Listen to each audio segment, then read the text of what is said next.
14 अप्रैल 1912 की वो काली रात। उत्तरी अटलांटिक महासागर का सन्नाटा और हड्डियों को जमा देने वाली -2 डिग्री की ठंड। घड़ी में रात के 11:40 हो रहे थे। उस वक्त दुनिया का सबसे भव्य, सबसे बड़ा और कभी न डूबने वाला कहा जाने वाला जहाज RMS टाइटैनिक अपनी मौत से सिर्फ कुछ सेकंड दूर था।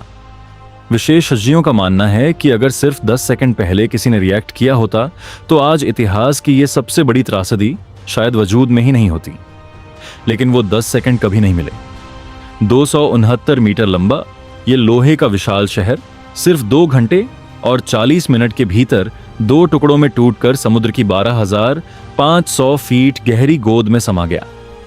1,500 से ज्यादा जिंदगियां उस रात हमेशा के लिए खामोश हो गईं। पर क्या यह सिर्फ एक हादसा था, या फिर यह एक ऐसी तबाही थी जिसे इंसानी अहंकार और छोटी छोटी गलतियों की एक अटूट जंजीर ने खुद बुना था। टाइटैनिक को बनाने में 1200 दिन लगे और हजारों मजदूरों ने दिन रात पसीना बहाया। जब यह जहाज साउथहैम्पटन के बंदरगाह से रवाना हुआ तो इसे अनसिंकेबल यानी कभी ना डूबने वाला जहाज कहा गया। लोगों का मानना था कि टेक्नोलॉजी ने कुदरत पर जीत हासिल कर ली है। लेकिन इसी आत्मविश्वास के नीचे दबे थे वो 6 घातक सच जो इस सफर को आखिरी बनाने वाले थे। सबसे पहली बड़ी चूक थी रफ्तार। टाइटैनिक के मालिक चाहते थे कि यह जहाज न्यूयॉर्क पहुंचने का एक नया रिकॉर्ड बनाए ताकि अखबारों की सुर्खियों में उनकी कंपनी का नाम चमके।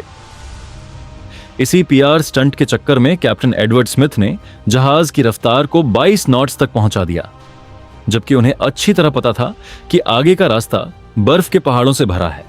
उस दिन टाइटैनिक को 1 नहीं 2 नहीं बल्कि 6 अलग अलग जहाजों से बर्फ के खतरनाक खंडों की चेतावनी मिली थी। सुबह 9 बजे से लेकर रात तक वायरलेस रूम में संदेशों की झड़ी लगी थी कि आगे का रास्ता बदला जाए। लेकिन कैप्टन और उनके क्रू ने इन चेतावनियों को गंभीरता से नहीं लिया। उनके लिए यह एक सामान्य बात थी। उन्हें अपने जहाज की मजबूती पर इतना भरोसा था कि उन्हें लगा कोई भी बर्फ का टुकड़ा टाइटैनिक का कुछ नहीं बिगाड़ सकता। लेकिन कुदरत उस रात एक अलग ही खेल खेल रही थी।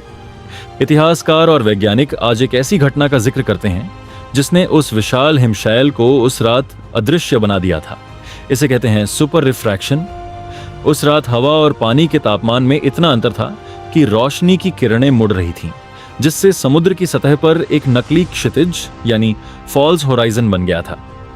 इसी दृष्टिभ्रम की वजह से वो 3 लाख टन का बर्फ का पहाड़ लुकआउट्स की आंखों के सामने होते हुए भी ओझल रहा, और रही सही कसर उस एक छोटी सी चाबी ने पूरी कर दी जो साउथहैम्पटन के बंदरगाह पर ही छूट गई थी।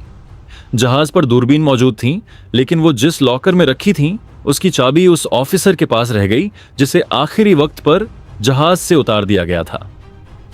बिना दूरबीन के उस घुप अंधेरी रात में लुकआउट्स को वो मौत का पहाड़ तब दिखा जब वो बिल्कुल सामने आ चुका था। जैसे ही घंटी बजी और ब्रिज पर आइसबर्ग अहेड का संदेश पहुंचा, ऑफिसर मर्डक ने जहाज को मोड़ने और इंजन को रिवर्स करने का आदेश दिया। यहीं पर एक और तकनीकी पेच फंस गया। टाइटैनिक की पतवार यानी रडर तब ज्यादा तेजी से काम करती थी जब बीच वाला प्रोपेलर घूम रहा हो, लेकिन इंजन रिवर्स करते ही वो प्रोपेलर रुक गया और जहाज उतनी तेजी से नहीं मुड़ पाया जितनी जरूरत थी। टाइटैनिक उस हिमशैल से सीधा नहीं टकराया, बल्कि उसकी दाईं तरफ से रगड़ता हुआ निकला। ऊपर डेक पर मौजूद यात्रियों को लगा जैसे बस एक हल्का सा झटका लगा है। कुछ ने तो गिरे हुए बर्फ के टुकड़ों से फुटबॉल खेलना शुरू कर दिया। उन्हें अंदाजा भी नहीं था कि जहाज की कोख में 90 मीटर लंबी एक दरार पड़ चुकी है। जहाज के डिजाइनर थॉमस एंड्रयूज ने जब नीचे जाकर नुकसान देखा तो उनके चेहरे का रंग उड़ गया। टाइटैनिक को इस तरह बनाया गया था कि अगर उसके 16 में से 4 वाटर टाइट कंपार्टमेंट्स में पानी भर जाए तो भी वो तैरता रहेगा, लेकिन उस रगड़ ने 5 कंपार्टमेंट्स को फाड़ दिया था। ये एक ऐसी चेन रिएक्शन थी जिसे रोका नहीं जा सकता था।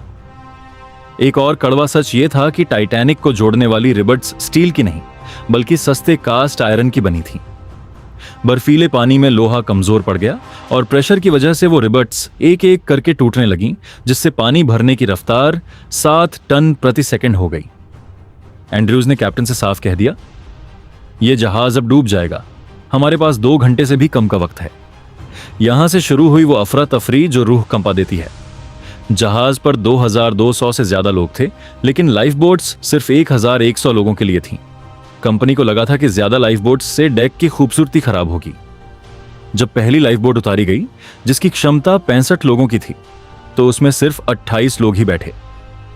लोग उस ठंडे पानी में छोटी सी किश्ती में बैठने के बजाय टाइटैनिक की चमकती रोशनी वाली डेक पर रहना ज्यादा सुरक्षित समझ रहे थे। धीरे धीरे जब जहाज झुकने लगा, तब सच्चाई समझ आई।